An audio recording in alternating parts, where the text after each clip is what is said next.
Hello and welcome back to Voice of Real Life. Stay tuned as we explore Halloween murder cases during this spooky season. And don't forget to like and subscribe to the channel. Our first case, Ronald Clark O'Bryan. Ronald Clark O'Bryan, known as the Candyman, was born on October 19, 1944. His story takes a dark turn with the murder of his son, Timothy O'Bryan, on Halloween night in 1974, making it a haunting chapter in American crime history. O'Bryan resided in Deer Park, Texas, alongside his wife, Daneen, and their two children, Timothy and Elizabeth, who was born in 1969. He was employed as an optician at Texas State Optical located in Sharpstown, Houston. Additionally, O'Bryan served as a deacon at the Second Baptist Church, where he participated in the choir and managed a local bus program. So, on October 31, 1974, O'Bryan took his two kids out for trick-or-treating in a Pasadena, Texas neighborhood. They were joined by a neighbor and his children. After stopping at a house where no one answered the door, the kids grew restless and dashed ahead to the next house while O'Bryan lingered behind. He eventually rejoined them, producing 5 21-inch Pixy Stix that he claimed were given to him by the occupant of the unresponsive house.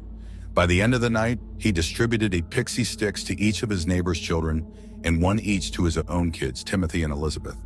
When they returned home, O'Bryan handed the 5th Pixy Stix to a 10-year-old boy he recognized from church. Before going to bed, Timothy expressed a desire to eat some of his candy, and according to O'Bryan, he chose the Pixy Stix. Timothy struggled to get the powdered candy out of the straw, prompting O'Bryan to assist him in loosening it. After tasting the candy, Timothy remarked that it tasted bitter. O'Bryan then provided him with Kool-Aid to help mask the unpleasant flavor. Shortly after, Timothy complained of a stomachache and rushed to the bathroom, where he began to vomit and convulse. O'Bryan later claimed that he held Timothy as he was being sick, and the child became limp in his arms. Tragically, Timothy died on the way to the hospital less than an hour after consuming the candy. The news of Timothy's death from poisoned Halloween candy sent shockwaves through the community. Many parents in Deer Park and the nearby areas turned in their children's candy to the police, fearing it might be tainted. Initially, police did not suspect O'Bryan until Timothy's autopsy revealed that the Pixy Stix he had eaten contained a lethal dose of potassium cyanide. Authorities recovered 4 of the 5 Pixy Stix O'Bryan claimed to have received, all of which had not been consumed by the other children. The parents of the 5th child became frantic when they couldn't find the candy, only to discover their son asleep with it, unable to open the staples sealing the wrapper. Each of the Pixy Stix had been tampered with, containing cyanide powder in the top portion and resealed with a staple. A pathologist later confirmed that the candy Timothy consumed had enough cyanide to kill 2 adults, while the others contained enough to kill 3 to 4 adults. O'Bryan initially told police he couldn't recall which house he had received the Pixy Stix from. Suspicion grew when it was revealed that he and his neighbor had only visited homes on 2 streets due to the rain. Their doubts intensified upon learning that none of the houses they visited had distributed Pixy Stix. After accompanying police on 3 neighborhood walks, O'Bryan led them to the house where no one had answered. He claimed to have returned there before rejoining the group, stating that the homeowner had not turned on the lights but had opened the door slightly to hand him 5 Pixy Stix. He described only seeing a hairy arm. The owner of the home, Courtney Melvin, was an air traffic controller who was confirmed to be at work until late that night, thus being ruled out as a suspect. As the investigation continued, police discovered that Ronald O'Bryan was deeply in debt, with over $100,000 owed and a history of job instability, having held 21 different jobs in 10 years. At the time of his arrest, he was suspected of theft at his job and was on the verge of being fired. His car was facing repossession, he had defaulted on several loans, and the family home had been foreclosed. Investigators also found that O'Bryan had taken out life insurance policies on his children in the months leading up to Timothy's death. In January 1974, he had taken out $10,000 policies on both kids, and just a month before Timothy's passing, he acquired additional $20,000 policies against their lives. Despite the insurance agency's objections, in the days before Timothy's death, he took out yet another $20,000 policy on each child. O'Bryan's wife stated she was unaware of these insurance policies. Moreover, the day after Timothy's death, O'Bryan contacted the insurance company to inquire about collecting on the policy for his son. After learning that O'Bryan had visited a chemical supply store in Houston to purchase cyanide shortly before Halloween, leaving without making a purchase after realizing the minimum amount was 5 pounds, police began to suspect him of poisoning the candies in a scheme to benefit from the life insurance policies. They believed he may have given poisoned candy to the other children as a cover for his actions. Despite being questioned multiple times, O'Bryan consistently maintained his innocence. The exact time and location where O'Bryan obtained the poison were never uncovered by the police. However, he was arrested for the murder of Timothy on November 5, 1974, facing 1 charge of capital murder along with 4 counts of attempted murder. O'Bryan pleaded not guilty to all allegations. His trial commenced in Houston on May 5, 1975. During the proceedings, a chemist familiar with O'Bryan testified that in the summer of 1973, O'Bryan had reached out to inquire about cyanide and its lethal dosage. Additionally, a salesman from a chemical supply company recounted that O'Bryan had sought information on purchasing cyanide. Witnesses, including friends and colleagues, noted O'Bryan's peculiar fascination with cyanide in the months leading up to Timothy's death, including discussions about the quantities required to kill someone. O'Bryan's in-laws also testified that on the day of Timothy's funeral, he mentioned using the insurance money to fund a vacation and acquire other possessions. Furthermore, O'Bryan's wife contradicted his assertion that Timothy had chosen the Pixy Stix, claiming instead that he had coerced their son into making that choice. Despite the overwhelming evidence, O'Bryan maintained his innocence. His defense relied heavily on the long-standing urban legend of a mad poisoner who supposedly distributed tainted Halloween treats. These tales endure, even though there are no verified cases of strangers poisoning Halloween candy. The trial received extensive media coverage, leading to O'Bryan being labeled the Candyman. Ultimately, on June 3, 1975, a jury reached a verdict in just 46 minutes, finding him guilty of capital murder and 4 counts of attempted murder.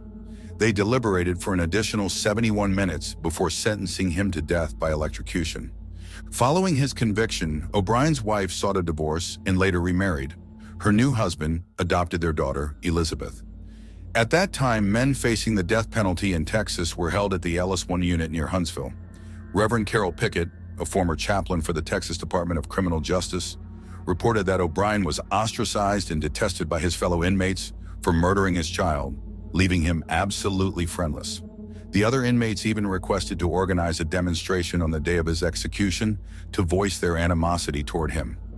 O'Bryan's initial execution date was set for August 8, 1980, but his attorney successfully obtained a stay. A second date was scheduled for May 25, 1982, which was also postponed. Judge Michael McSpadden then set a third date for October 31, 1982, the 8th anniversary of the crime, and even offered to personally transport O'Bryan to the death chamber. This would have marked Texas's first execution by lethal injection, although that distinction later went to Charles Brooks Jr. The Supreme Court intervened once more, delaying the execution to allow O'Bryan to pursue an appeal for a new trial. A fourth execution date was set for March 31, 1984, but O'Bryan's lawyer requested another stay, arguing that lethal injection constituted cruel and unusual punishment. On March 28, a federal judge denied this request. Ultimately, O'Bryan was executed by lethal injection shortly after midnight on March 31, 1984, at the Huntsville unit. His final meal included a T-bone steak, medium to well done, French fries with ketchup, whole kernel corn, sweet peas, a salad with lettuce, tomato, and egg with French dressing, iced tea, sweetener, saltines, Boston cream pie, and rolls. In his last words, O'Bryan stated, "What is about to transpire in a few moments is wrong. However, we as human beings do make mistakes and errors. This execution is one of those wrongs, yet it doesn't mean our whole system of justice is wrong. Therefore, I would forgive all who have taken part in any way in my death. Also, to anyone I have offended in any way during my 39 years, I pray and ask your forgiveness, just as I forgive anyone who offended me in any way. And I pray and ask God's forgiveness for all of us as human beings. To my loved ones, I extend my undying love.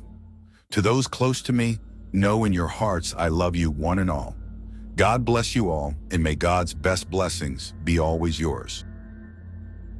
2. The trick-or-treat killing of Peter Fabiano. On Halloween night in 1957, Peter Fabiano, a hairstylist from Los Angeles, descended the stairs of his Valley home to welcome a late trick-or-treater. It was around 11 p.m., and he had already settled into bed with his wife Betty. Although it was too late for children to be out, the 35-year-old picked up the bowl of leftover candy and answered the door. Moments later, Betty heard a deep voice followed by a loud bang that startled their daughter, Judy, awake. When she reached the front door, she found Peter lying in a pool of blood. Judy rushed to their neighbor, a police officer, who promptly alerted the Valley Police Department. Peter was taken to Sun Valley Hospital, where he was declared dead from a gunshot wound to the chest. The only witness to the incident was a teenager who spotted a car speeding away from the area. There were no shell casings at the scene, and nothing had been stolen from the house, despite the family owning 2 successful hair and beauty salons. While Peter's murder bore the hallmarks of a gang-related execution, his only prior record was a bookmaking charge from 1948. He had no ties to any crime syndicate, and that lead was quickly ruled out. Peter and Betty met in the 1940s when Betty was already divorced and raising her 2 children as a single mother. They started their marriage in New York and moved to Los Angeles the year before Peter's death. When Betty recounted the events of Halloween night to the police, she mentioned that she believed there were 2 men at the door, one of whom was pretending to be a woman. When asked about any enemies Peter might have had, she provided them with one name: Joan Rebel. Joan Rebel, born in Philadelphia in 1917, had a successful career as a writer and photographer, traveling throughout the Americas. In 1957, after her own divorce, she sought work at Peter Fabiano's salon. She and Betty quickly became close friends, and Joan was embraced by the Fabiano family. However, when Peter and Betty began to experience marital issues, Betty moved in with Joan. Peter felt threatened by the bond between the 2 women. The Los Angeles Times even described their relationship as abnormal, a term often used in the 1950s to suggest a homosexual connection. Eventually, Betty decided to try to save her marriage and confessed to Peter about her affair with Joan. They reconciled, and Betty agreed to end her relationship with Joan. That same year, Joan met Goldine Pizor, a medical secretary, and they quickly became friends, spending their time together over coffee and gossip. Goldine, reportedly gay, had repressed her feelings and had recently divorced her husband, a naval pharmacist named Herbert Crome. During their coffee chats, Joan expressed her disdain for evil Peter Fabiano, her employer.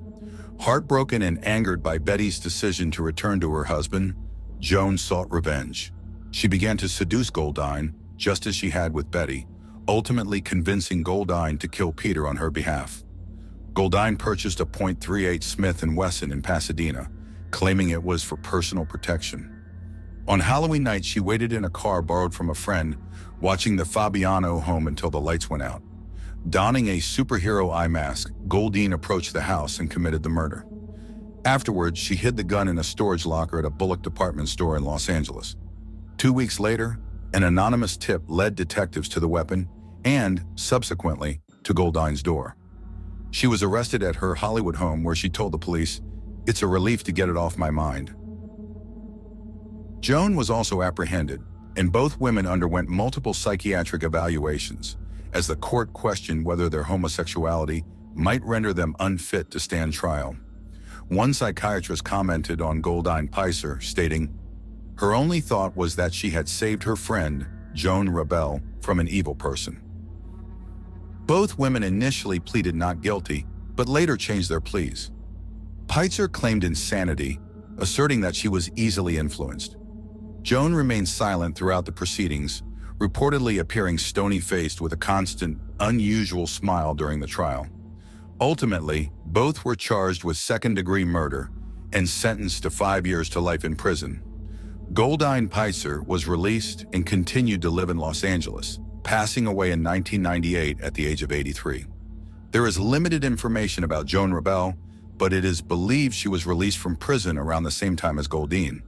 Betty Fabiano sold her beauty businesses and died in 1999 in Palm Desert, California. It remains unclear whether she was involved in her husband's death.